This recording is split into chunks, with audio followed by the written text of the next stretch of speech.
आनंद आशुलिपि मासिक पत्रिका प्रतिलेखन संख्या 1, 2, 3, 4 अंक 31। विधानसभा रिपोर्टर हिंदी डिक्टेशन गति 140 शब्द प्रति मिनट। Be ready. 3, 2, 1 स्टार्ट। महोदय, यद्यपि स्वतंत्रता के बाद हमारा देश एक दिन तो क्या 1 घंटे भी प्रधानमंत्री से वंचित नहीं रहा, लेकिन ऐसे मौके भी कई बार आए हैं जबकि प्रधानमंत्री की तलाश न सिर्फ जनता को रही है बल्कि राजनेता और राजनीतिक दलों को भी रही है। आज ऐसा ही एक मौका फिर आ पड़ा है जबकि एक प्रधानमंत्री को अपदस्थ करने और दूसरे प्रधानमंत्री की तलाश की कोशिश करीब करीब एक साथ की जा रही है।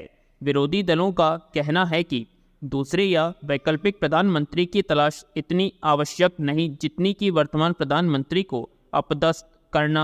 मीडिया के इस प्रश्न के उत्तर में हर विरोधी राजनेता ने अपने जवाब में यही कहा है कि वैकल्पिक सरकार या प्रधानमंत्री की तलाश की कोशिश उनकी प्राथमिकता नहीं, बल्कि उनकी प्राथमिकता यह है कि वर्तमान प्रधानमंत्री या सरकार को कैसे गिराया जाए। वर्तमान प्रधानमंत्री और भावी प्रधानमंत्री को लेकर संविधान विशेषज्ञों के बीच भी बहस छिड़ गई है या फिर छेड़ दी गई। जैसे कि अन्य विशेषज्ञों में मतभेद होते हैं, वैसे ही संविधान विशेषज्ञों के मतभेद भी जनता के समक्ष प्रस्तुत किए गए। ऐसा अन्य देशों में भी होता है या नहीं, यह तो वरिष्ठ पत्रकार अरुण शौरी या फिर राजनेता ही जाने, लेकिन हमारे देश में यह सब पिछले कुछ वर्षों से देखने को मिल रहा है। इसका मतलब यह नहीं कि ये विशेषज्ञ इससे पहले हमारे देश में उपस्थित ही नहीं थे, लेकिन कुछ इन विशेषज्ञों के विशेष ज्ञान की आवश्यकता हाल ही में कुछ वर्षों से आ पड़ी है। पैरा, जब कभी कोई सरकार गिरती है या गिराई जाती है या फिर लोकसभा में संख्या की गिनती का अभ्यास किया जाता है तो इन संविधान विशेषज्ञों के ज्ञान की गहराई की तह में जाने की एक परंपरा बन गई है। केंद्रीय राजनीति की वर्तमान परिस्थितियों में ऐसे कई 4-5 संविधान विशेषज्ञों की राय ली गई है। संविधान विशेषज्ञों का कहना था कि जब संसद का सत्र चल रहा है और ऐसी स्थिति में राष्ट्रपति को सरकार से बहुमत साबित करने का सुझाव या आदेश नहीं देना चाहिए। दूसरी ओर अन्य विशेषज्ञों का कहना था कि यदि प्रधानमंत्री को वास्तव में बहुमत प्राप्त है तो फिर उसे साबित करने में नुकसान भी क्या है, इससे जनता का विश्वास सरकार में और ज़्यादा बढ़ेगा। पैरा, महोदय, सर्वोच्च न्यायालय के संविधान विशेषज्ञ वकीलों को भी इस प्रश्न पर एक राय नहीं थी। पूर्व राष्ट्रपति श्री शंकर दयाल शर्मा की राय थी कि यदि बहुमत हासिल है तो संसद में साबित करने में देश का कोई नुकसान नहीं होगा। उधर दूसरे पूर्व राष्ट्रपति श्री आर वेंकटरमन का कहना था कि यदि वर्तमान सरकार के बहुमत पर कोई शंका है तो विपक्षी दलों को अविश्वास प्रस्ताव लाकर यह शंका दूर करनी चाहिए। इसके लिए राष्ट्रपति द्वारा सरकार या प्रधानमंत्री को बहुमत सिद्ध करने के लिए कहना आवश्यक नहीं है।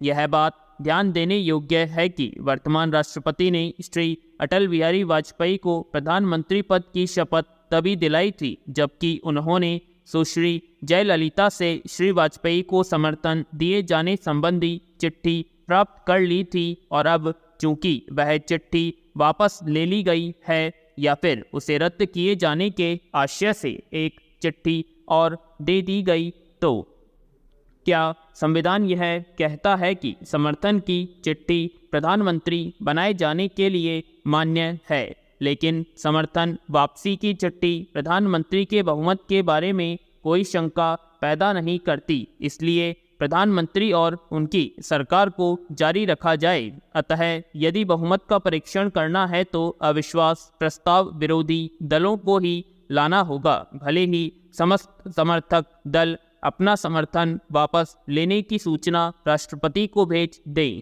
पैरा, पहली दृष्टि में आम जनता को यह विश्वास नहीं हो सकता कि यदि सभी सहयोगी या समर्थक दल सरकार से समर्थन वापस ले लेते हैं फिर भी सरकार बहुमत में बनी रहेगी। लेकिन संविधान विशेषज्ञ यदि यह मानते हैं कि सरकार को बहुमत हासिल है या नहीं, इस बात का सरोकार राष्ट्रपति का नहीं बल्कि विरोधी दलों का है, तो फिर इसे देश के विशेषज्ञ वर्ग और सामान्य वर्ग की सोच का ही फर्क माना जा सकता है। लेकिन आम जनता इन विशेषज्ञों से यह प्रश्न तो कर ही सकती है कि सरकार को बहुमत हासिल है या नहीं। यह सरोकार यदि विरोधी दलों का ही है तो फिर राष्ट्रपति का क्या सरोकार बचा रहा है? क्या राष्ट्रपति किसी भी व्यक्ति को प्रधानमंत्री पद की शपथ दिलाकर उसका बहुमत सिद्ध करने की जिम्मेदारी विरोधी दलों पर छोड़ सकते हैं? संविधान विशेषज्ञों की इस प्रश्न पर बहस अपने स्तर की हो सकती है। पैरा महोदय, संयुक्त राष्ट्र पर्यावरण कार्यक्रम आज चौराहे पर है। वास्तव में आज पर्यावरण चौराहे पर खड़ा है। विश्व के सामने यह स्थिति एकाएक नहीं आई है। यह स्थिति सदियों से इस पृथ्वी के निश्चित संसाधनों और क्षमताओं में कमी, आवश्यक और प्राय अनावश्यक शोषण के फलस्वरूप आई है। इसका एक कारण है बढ़ती गरीबी। अब जीतने के लिए कोई नया महाद्वीप नहीं है, क्योंकि गरीबी पर्यावरण का मतलब नहीं समझती। धनी लोगों द्वारा पृथ्वी के संसाधनों का बिना सोचे समझे दोहन इस खराब स्थिति के लिए दूसरा और बड़ा कारण है, क्योंकि धनी लोग भी पर्यावरण की परवाह नहीं करते। हमारे अंतर्राष्ट्रीय अर्थव्यवस्था न केवल अनुचित है बल्कि यह अस्थायी भी है। पैरा, यह कोई नई खोज नहीं है। अब से कई दशक पहले से विश्व इस तथ्य को लेकर परेशान है।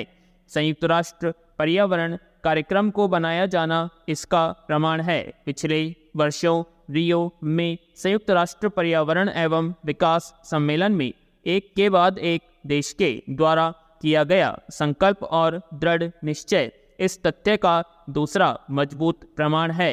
हाँ, हमें यह जानकारी बहुत पहले से थी कि हमें स्वयं को अपने आप से बचाना चाहिए। ऐसी स्पष्ट इच्छा भी रही है, किंतु प्रभावकारी ढंग से कार्य करने की क्षमता का हम में अभाव रहा है। पिछले वर्ष रियो में हुई हमारी बैठक के बाद से हमने बहुमूल्य पृथ्वी को 1% से भी अधिक भाग को क्षति पहुंचा दी है, और जो शायद अपूरणीय है। पैरा, यदि इस पृथ्वी के बड़े भाग में रहने वाले करोड़ों गरीब लोगों को अपर्याप्त क्षमताओं की अनदेखी की गई तो पृथ्वी को पर्यावरण बुराइयों से बचाने के लिए किया जाने वाला कोई भी उपाय सफल नहीं होगा। कोई भी उपाय तब तक काम नहीं आएगा जब तक उसमें गरीबी दूर करने, सतत विकास के लिए इन लोगों को क्षमता और जानकारी प्रदान करने तथा उन्हें अपनी सहायता अपने आप करने में सहायता करने की व्यवस्था नहीं की जाएगी। पैरा, हमें संयुक्त राष्ट्र पर्यावरण एवं विकास सम्मेलन के बाद पहली बार आयोजित संयुक्त राष्ट्र पर्यावरण कार्यक्रम की शासी परिषद की बैठक के सम्मुख प्रमुख कार्यों पर अपना ध्यान केंद्रित करना होगा। संयुक्त राष्ट्र महासभा ने अपने 47वें अधिवेशन में एजेंडा 21 के कार्यान्वयन के लिए विशिष्ट योजनाएं बनाने के लिए शासी परिषद से अनुरोध किया है। पैरा महोदय, हम जो भी निर्णय लें उसको पिछले वर्ष रियो में संयुक्त राष्ट्र पर्यावरण एवं विकास सम्मेलन द्वारा संयुक्त राष्ट्र पर्यावरण कार्यक्रम को दिए गए अधिदेश की रोशनी में देखा जाना चाहिए। यह अधिदेश राष्ट्रों के समुदाय को सुविचारित इच्छाओं को प्रतिबिंबित करता है और हमें उसी संदर्भ के अनुसार कार्रवाई के लिए प्राथमिकताएं निर्धारित करनी है। रियो में संयुक्त राष्ट्र पर्यावरण कार्यक्रम की भूमिका और एजेंडा 21 को कार्यान्वित करने के लिए अध्यादेश को पुनः लागू करने पर सहमति हुई थी। वस्तुतः संयुक्त राष्ट्र पर्यावरण कार्यक्रम को इस प्रयोजनार्थ एक प्रधान संस्था स्वीकार किया गया था। हमें अब इस उत्तरदायित्व को मिलाकर निभाना है। संयुक्त राष्ट्र पर्यावरण कार्यक्रम को इस प्रयोजनार्थ एक प्रधान संस्था स्वीकार किया गया था। हमें अब इस उत्तरदायित्व को मिलकर निभाना है।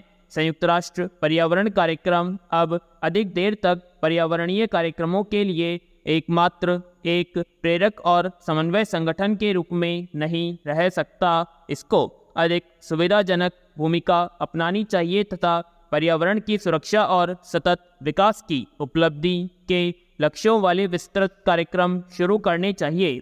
हमारे लिए सबसे अधिक खुशी की बात है कि इस महत्वपूर्ण घड़ी में संयुक्त राष्ट्र पर्यावरण कार्यक्रम को सुश्री एलिजाबेथ से प्रेरणा और मार्गदर्शन मिल रहा है। स्टॉप।